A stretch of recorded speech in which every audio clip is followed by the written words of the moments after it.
Hi అండి, అందరికీ నమస్కారం. Welcome back to my channel. ఈ వీడియోలో మెగా డిఎస్సి 2024కి ఫీజు మినహాయింపు, అలాగే వయో పరిమితి ఏజ్ లిమిట్పై కూడా నిర్ణయం అయితే వీడియోలో తెలుసుకుందాము. వీడియో ఎక్కడే కానీ స్కిప్ చేయకుండా ఎండ్ వరకు చూడండి, అప్పుడే పూర్తి ఇన్ఫర్మేషన్ అర్థమవుతుంది. వీడియోకి అయితే ఒక లైక్ చేయండి ఫ్రెండ్స్. ఇక విషయానికి వచ్చినట్లయితే మెగా డిఎస్సిలో వీరికి ఫీజు మినహాయింపు. మొదటగా టెట్ మెగా డిఎస్సి నిర్వహణపై పాఠశాల విద్యా ఉన్నత అధికారులతో సమీక్షించారండి.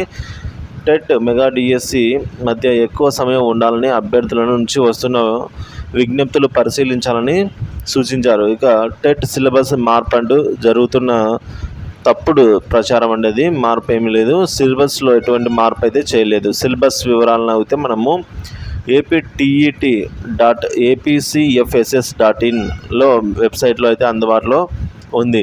మెగా డిఎస్సిలో కొన్ని జిల్లాలకు ఎదురైన న్యాయపరమైన వివాదాలను పరిష్కరించి పోస్టుల భర్తీకి చర్యలు తీసుకోవాలని అయితే ఆలోచించడం జరిగింది.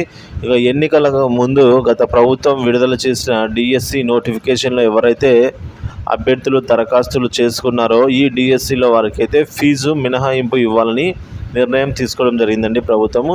సో ఆల్రెడీ ఫీజు కట్టి ఎవరైతే అప్లై చేసుకున్నారో ఆ నోటిఫికేషన్ రద్దు అయింది కదండి. ఆ ఫీజు అయితే ఎన్నికి రాదు, కానీ మళ్ళీ అప్లై చేసుకోవాలనుకుంటే చేసుకోవచ్చు ఫీజు లేకుండా.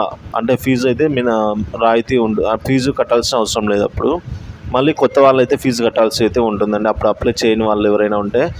ఇక విద్యా ప్రమాణాలు మెరుగుపడడమే లక్ష్యంగా పని చేయాలి అని అధికారులను సూచించడం జరిగిందండి. మంత్రి లోకేష్ గారు అయితే ఈ మేరకు చర్యలని చేపట్టడం జరిగింది ఫ్రెండ్స్.